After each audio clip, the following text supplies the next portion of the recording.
Well, tonight I'm going to do something new. I occasionally work on my Jeep and my Lincoln, and I thought tonight I show you some of the stuff I'm doing on my Lincoln. So right here, I've already taken off my air intake, and I am going to take this out to inspect the inside of this to see how dirty it is, because I've been reading a lot that you probably should clean that out every 10 or 20,000 miles, and this car has I think like 105,000 on it. The reason I'm doing this is also I got my alternator out. It's right over here. It keeps burning out. I've had the car about 5 years, and this is the second time this has gone out. So I'm trying to figure that out. That's going to cost a couple $100. So I'm waiting for the money to come in to finish that.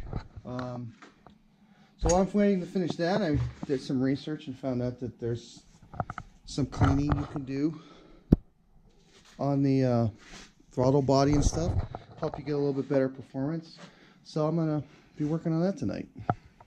So I'm going to get this taken off, throttle body, and then we'll inspect it and see what it looks like.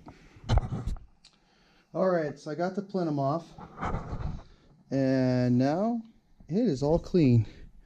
I've seen some guys go in here and polish this stuff. I don't really see the point, but I did get all the carbon out of there. And I also went over here. I got all the carbon out of there that I could reach. So it's pretty clean now. And then I cleaned this all up in here, so that's all clean in there.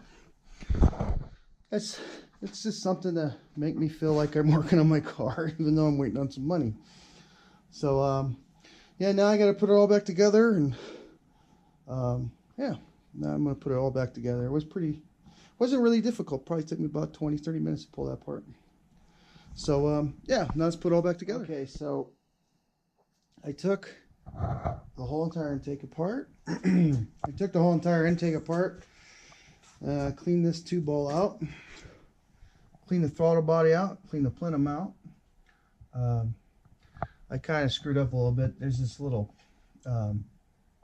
EVAP emission system here that I broke the little clip on it. I was able to put it all back together and zip tie it down, and it seems to be holding. Yeah, so I got the whole entire plenum cleaned out.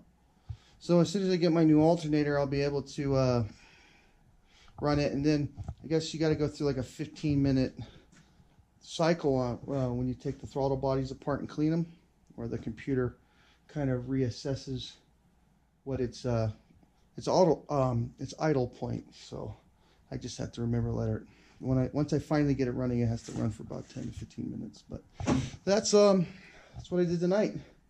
So hopefully in the next couple weeks I'll be able to get my alternator on. I'm going to try to go for the Crown Vic 200 amp alternator. I hope it's kind of just plug and play, because it was an option on this car for the 2 year, for 05 and 02. I mean 05, 06 year. So I'm hoping that because it was an option that the computer will recognize it and run it efficiently.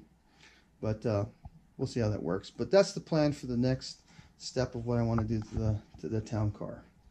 So as of right now, I just have to get the alternator on right here. That's what's right there, and obviously it's right here. So it's a 135 amp alternator, and my hypothesis is that what is happening to that alternator is I think I'm using more of the capacity of it than or near the maximum capacity of the alternator. I think that's what keeps blowing the regulator out. So I'm gonna try to get the bigger alternator, the 200 amp one on there, and that thing has a lot of really cool features that I'll go into as soon as I get it. But so that's the Lincoln. I'm gonna start working on the Lincoln, getting it ready for driving around this summer, so I'm just going to try to document some of the stuff I do to it to get it ready and keep it maintained. So thank you for watching, and if you like this channel, please like it.